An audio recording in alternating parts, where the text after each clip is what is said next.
Hey guys, welcome back to episode 6 of our MVRK miniseries, Joseph.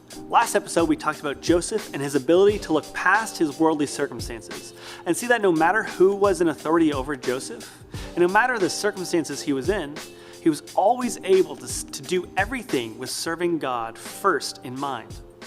This week, we will talk about that glimmer of hope I mentioned last week and how it fades away for Joseph. So 2 new inmates have just been admitted into the prison that Joseph has been prospering in. So these 2 men are put into Joseph's care, and they are in close relations with Joseph on a day-to-day basis. And that's where we pick up the story in the Bible. So let's take a look at Genesis chapter 40, verses 6 through 8. When Joseph saw them the next morning, he noticed that they both looked upset. "Why do you look so worried today?" he asked them. And they replied, "We both had dreams last night, but no one can tell us what they mean." "Interpreting dreams is God's business," Joseph replied. "Go ahead and tell me your dreams."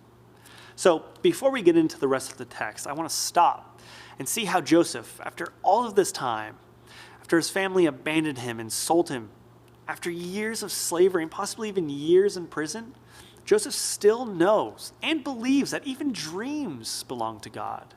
Something that we come up with inside of our own heads. It's not like a pair of shoes or a shirt that we say is ours. It's not a possession, but a thought. A thought is God's. Joseph never stops believing that God is in total control, even after the world has taken Joseph and beat him down and kicked him after he'd already lost. Joseph keeps his knees down and his hands up to God.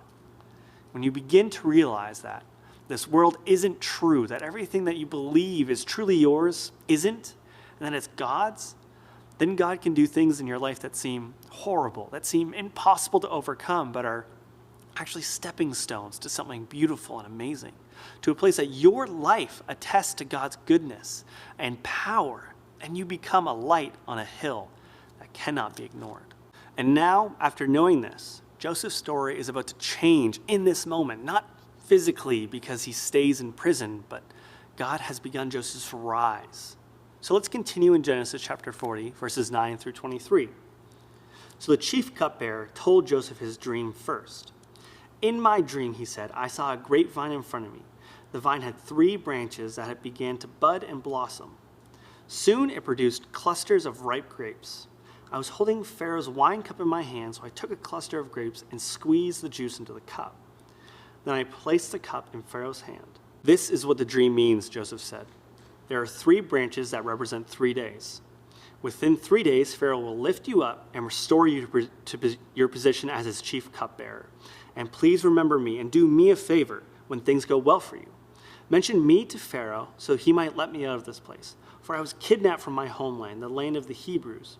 And now I'm here in prison, but I did nothing to deserve it." When the chief baker saw that Joseph had given the first dream such a positive interpretation, he said, "Joseph, I had a dream too. In my dream, there were 3 baskets of white pastries stacked on my head. The top basket contained all kinds of pastries for Pharaoh, but the birds came and ate them from the basket on my head." "This is what the dream means," Joseph told him. 3 baskets also represent 3 days. 3 days from now, Pharaoh will lift you up and impale your body on a pole. Then the birds will come and peck away at your flesh." Pharaoh's birthday came 3 days later, and he prepared a banquet for all of his officials and staff. He summoned his chief cupbearer and his chief baker to join the other officials. He then restored the chief cupbearer to his former position so he could hand the Pharaoh his cup. But Pharaoh impaled the chief baker, just as Joseph had predicted when he interpreted his dream.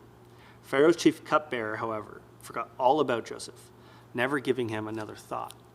So God uses Joseph to interpret these 2 dreams. One turns out to be promising. The other is just bad. Unfortunately for the baker, he just didn't make Pharaoh's cut. Well, he did, but in a different way. Anyways, we see that Joseph interprets these dreams, and they come true. And Joseph has hope, since the cupbearer said he wouldn't forget him. But slowly, Joseph will realize that the cupbearer didn't keep his word. Immediately anyways.